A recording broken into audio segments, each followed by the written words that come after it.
Hello guys, welcome to the episode 33 of this playlist on creating the web API and consuming it with MVC in ASP.NET Core 3.1. I shall walk you through creating the Add Customer view in this lecture today, and these episodes and the code base are built in continuation from the previous ones. Hence, I request you to go through them before coming to this one. I will give you the promotional link to my premium courses on Udemy if you put your constructive and positive comments on these videos. I shall also request you to subscribe to the channel and share it. Now let's go and see what is we are going to learn today. So by the end of this lecture, we shall be able to create an add customer view to render a form, to add a new customer to the database, and integrate the server-side validation to validate the form inputs. So I have flipped over to Visual Studio and I will click on Add Customer and render a view. So add view, raise the view empty,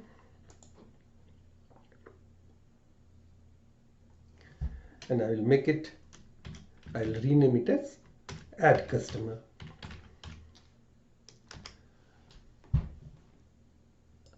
And get rid of all the code, built-in code, and copy it from my clipboard. Okay, so this is the view that will be ultimately rendering on the web browser. So I will just save it, and here I will start explaining. So the first part is the model directive, at model directive. This is a customer model, and then this I have explained that this is the layout. So this layout is coming from the shared view shared. This is the layout.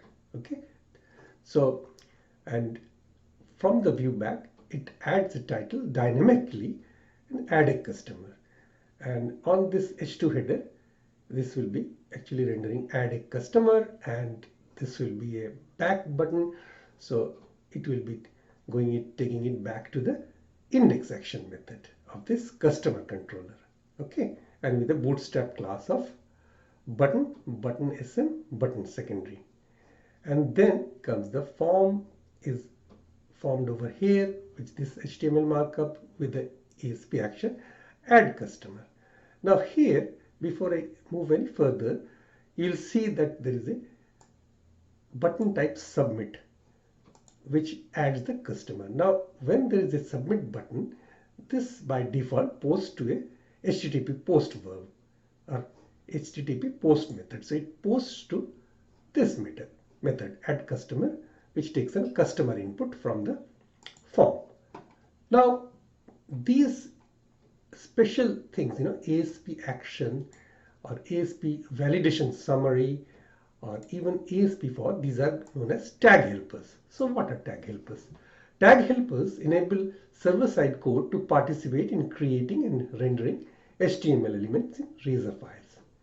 Now tag helpers are authored in C# and they target HTML elements based on element name, attribute name, or parent tag. Now they provide server-side attributes for the element. Now for example, let's inspect this group, the email group. Now each of the ASP for, like the input ASP for, label ASP for, input ASP for, these attributes, now the label and the input ASP4 is marked with email within quotes. However, this email is not a string.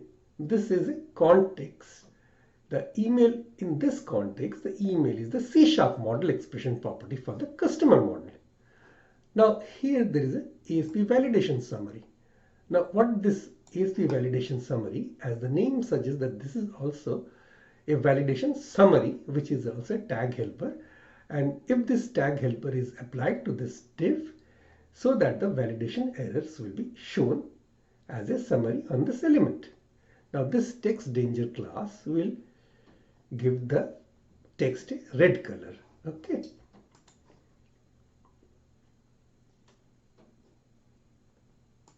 Now then within these spans, ASP validation for these tag helpers are more useful to display the model validation message error message alongside the controls that contain the problematic data.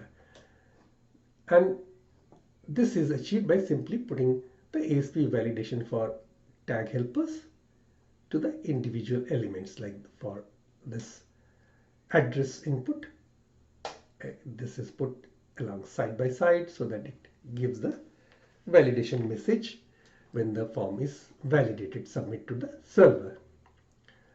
And this ASP validation for shows the error messages for the address property. Okay, say for this one. Now this is the part for the tag helpers, which are now working, which are going to work in tandem with the validation attributes for this customer class, which we have already seen in the previous lecture.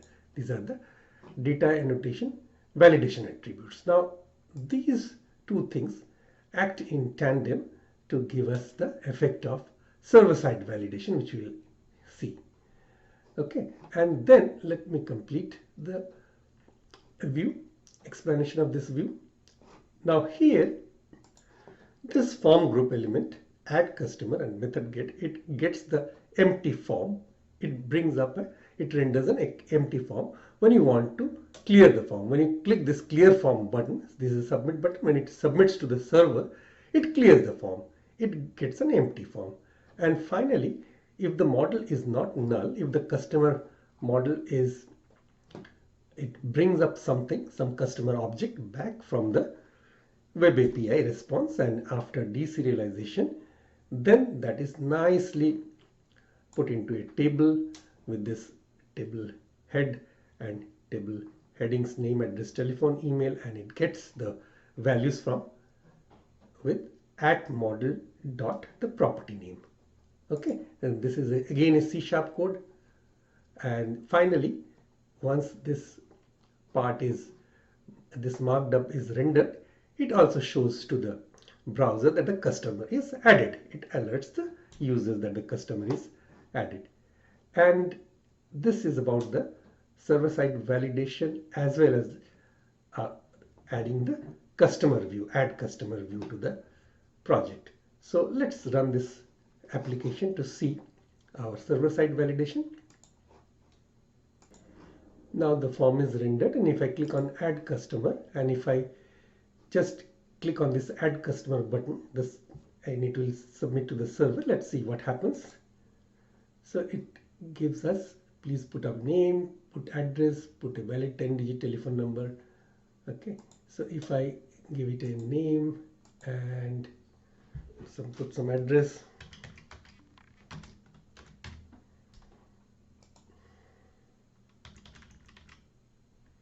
please put a valid 10-digit number, 7, 8, 9, 10, and please put a valid email.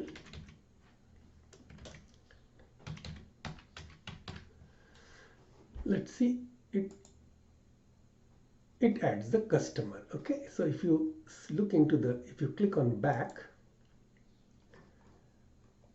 the last customer is added over here.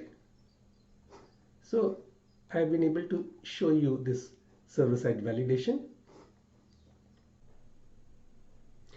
Now this server-side validation that I just showed is still not perfect, because if you are careful, you will straight away spot that ASP validation summary is not working.